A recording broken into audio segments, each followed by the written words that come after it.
A paz do Senhor seja com todos. Mais uma vez estamos aqui para fazer um resumo da nossa lição da Escola Sabatina, que não é outra coisa senão o estudo da Palavra de Deus através de perguntas e respostas. Então, o nosso tema hoje é um tema muito interessante, a ciência do Todo-Poderoso. E temos um versículo de introdução que não quero passar por alto porque ele é muito lindo e diz assim: mas como está escrito, as coisas que o olho não viu e o ouvido não ouviu e não subiram ao coração do homem, são as que Deus preparou para os que o amam. 1 Coríntios 2:9, que versículo lindo! Coisas que o ouvido nunca ouviu, nem olho viu, são as que Deus tem preparado para aqueles que o amam. Por isso o nosso título diz a ciência do Todo-Poderoso. É uma ciência que nós não compreendemos. Nós vamos ver isso através da nossa lição. Vamos então para a primeira pergunta. No Antigo Testamento, como se descreve a manifestação da sabedoria celestial? Vamos ler o nosso versículo. Diz assim, em Números capítulo 24, versículo 16. Fala aquele que ouviu as palavras de Deus e o que sabe a ciência do Altíssimo, o que viu a visão do Todo-Poderoso, que cai e se lhe abrem os olhos. Então, como se descreve a manifestação da sabedoria celestial? Nós vemos aqui três coisas, diz aquele que ouviu o quê? As palavras de Deus. Então a ciência celestial, a sabedoria celestial é chamada também de palavras de Deus, também é chamada de ciência do Altíssimo e também visão do Todo-Poderoso. Tudo, ou seja, a visão, o ponto de vista do Todo-Poderoso, tudo isso é considerado a sabedoria celestial, é chamada dessa maneira. Mas em especial, eu diria, como diz o título, a ciência do Todo-Poderoso, a ciência do Altíssimo, tá bom? Ali na notinha tem uma parte que diz: de Deus, a fonte da sabedoria, procede todo conhecimento para o homem, tudo quanto a inteligência pode aprender e conservar, tudo vem dele. Também tem na última partezinha, diz: do Espírito Santo procede conhecimento divino. Ele sabe de que a humanidade necessita para promover paz, felicidade e sossego aqui no mundo e para assegurar o descanso eterno no reino de Deus. Então, não tem mais ninguém que saiba o que nós precisamos para ter a paz, a felicidade, o sossego aqui no mundo. Então, temos que nos humilhar e estar dispostos a receber essa sabedoria do Altíssimo, a ciência do Altíssimo, que nós, como vamos ver aqui, na pergunta 2, de quem provém? Em quem estão encerrados os tesouros da sabedoria celestial? Em Colossenses capítulo 2, versículo 2 e 3 diz: para que os seus corações sejam consolados e estejam unidos em amor e enriquecidos da plenitude da inteligência para o conhecimento do mistério de Deus e Pai e de Cristo, em quem estão escondidos todos os tesouros da sabedoria e da ciência. Então, em Deus Pai e em Cristo estão escondidos todos os tesouros da sabedoria e da ciência. E como nós vimos também na notinha da pergunta número 1, do Espírito Santo também procede todo o conhecimento divino. Quero ler uma parte da notinha, que é uma lição muito importante para a nossa vida. Diz assim: os ensinos de Cristo não causavam impressão nos ouvintes em virtude de gestos exteriores, mas pelas palavras, pelos atos da sua vida diária e pelo Espírito que ele revelava.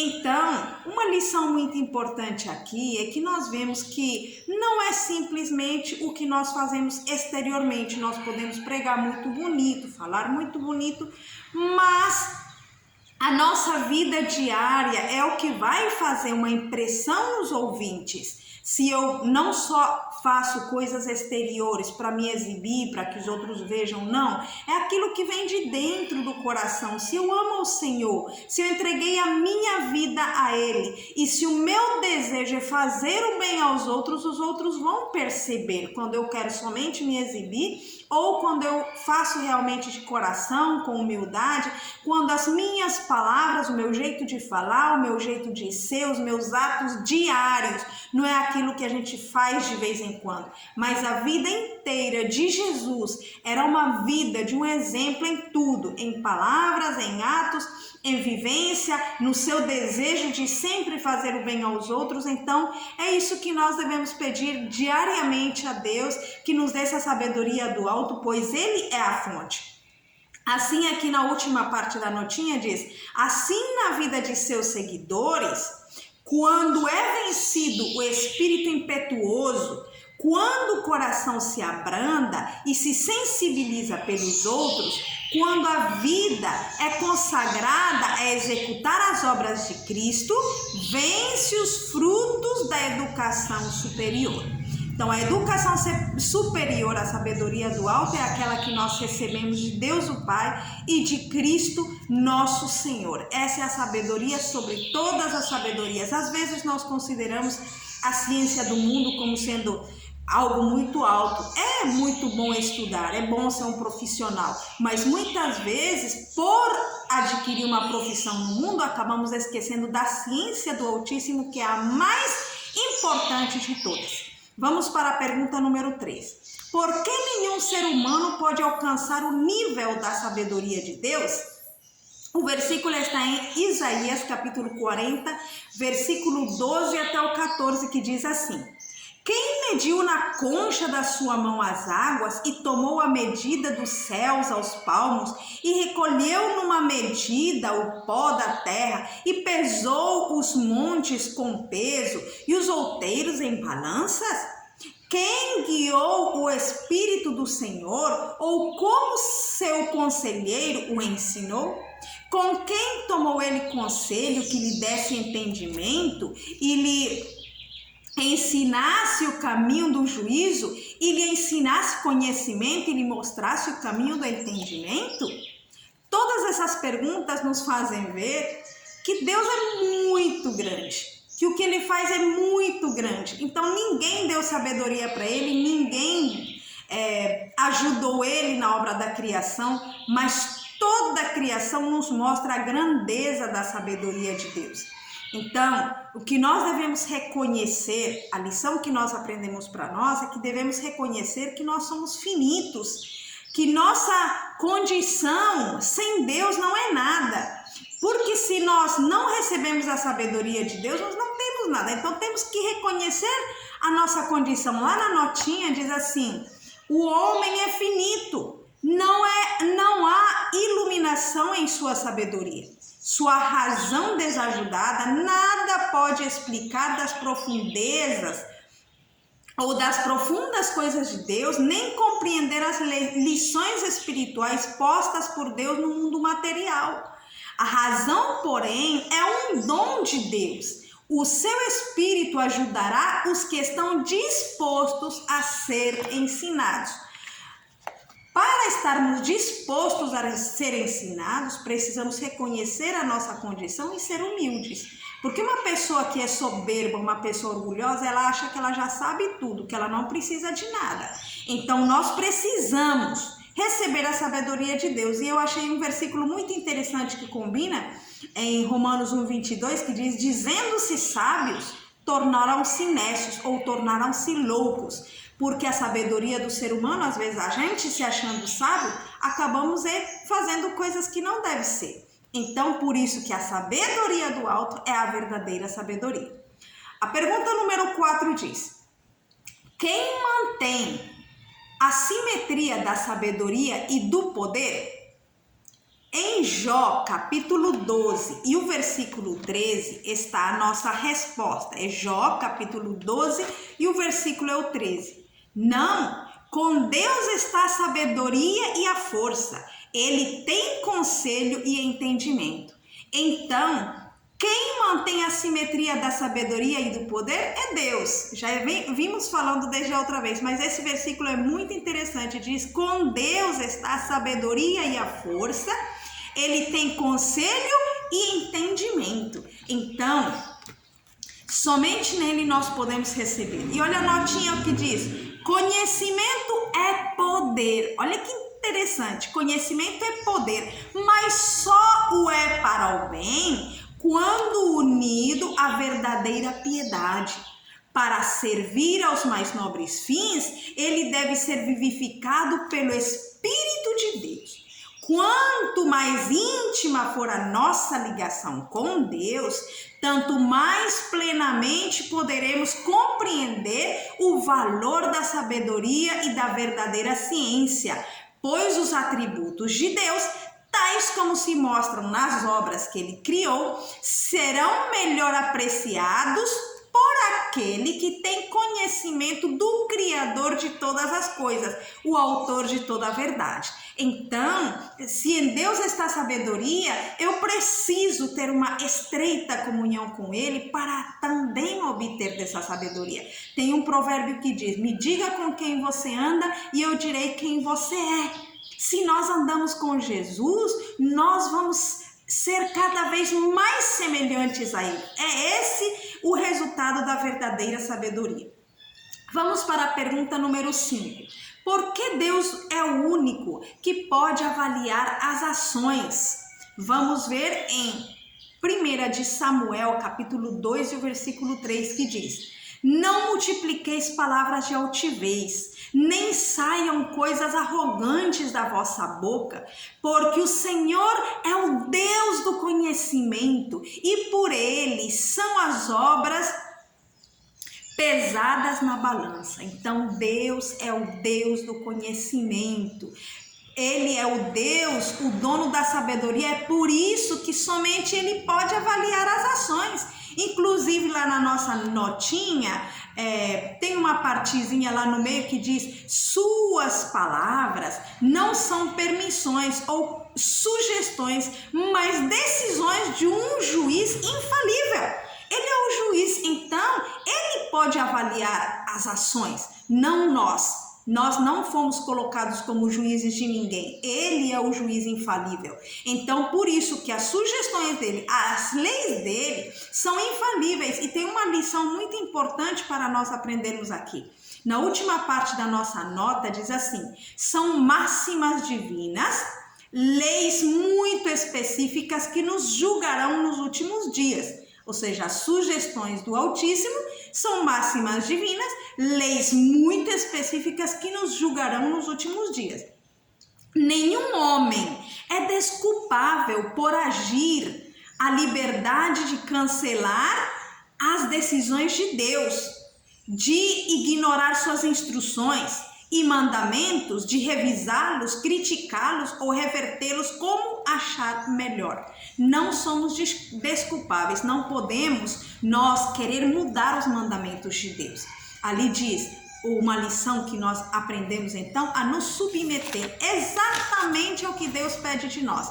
Não fazermos como nós queremos, mas sim como Deus quer. Eu achei muito interessante ali que diz que nós não devemos como nós queremos, ou seja, eu acho, não, mas esse mandamento eu acho que Deus pode me compreender neste sentido, né? Não são sugestões, não são conselhos, são leis que são para nós cumprirmos, né? Não é uma sugestão. Vamos para a pergunta 6. Com o que se compara o método divino de instrução? Está no livro de Deuteronômio, capítulo 32 e o versículo 2.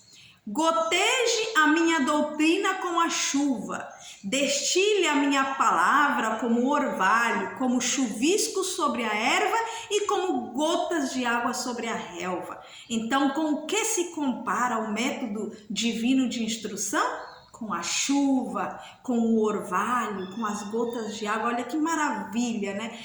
Assim como o orvalho, a chuva, as gotas de água são necessárias para as plantas, nós também precisamos do Espírito de Deus na nossa vida, da sabedoria celestial. Nós vimos em uma das perguntas que é o Espírito de Deus que transmite para nós a sabedoria celestial, transmite para nós o conhecimento divino.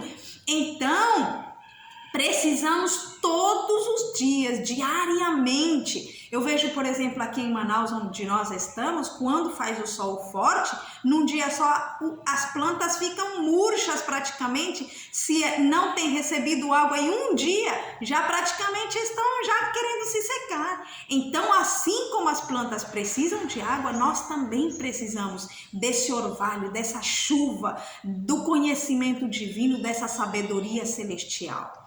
Vamos para a pergunta número 7. Quem ensina a palavra de Deus? Quem ensina a palavra de Deus? Vamos ver ali, na verdade, 2 de Pedro, capítulo 3, é o versículo 18. Vamos ver o que diz esse versículo. 2 de Pedro 3,18 diz: Antes, crescei na graça e no conhecimento do nosso Senhor e Salvador Jesus Cristo. A Ele seja a glória tanto agora como no dia eterno.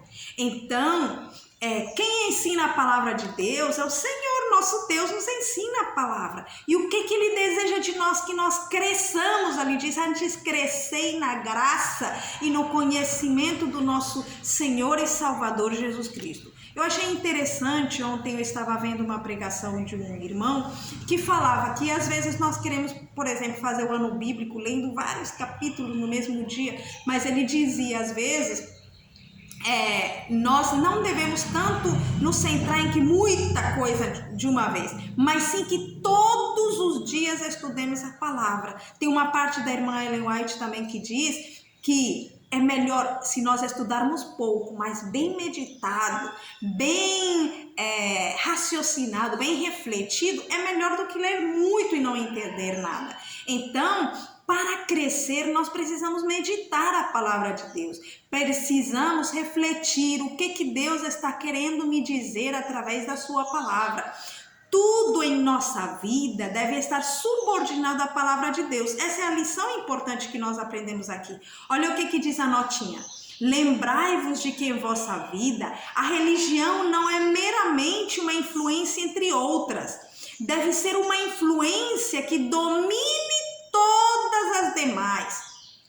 Sede estritamente temperantes. Resisti a toda tentação, não façais nenhuma concessão ao traiçoeiro inimigo. Não deis ouvido às sugestões que ele põe na boca de homens e mulheres. Tendes uma vitória a ganhar, tendes uma nobreza de caráter a obter.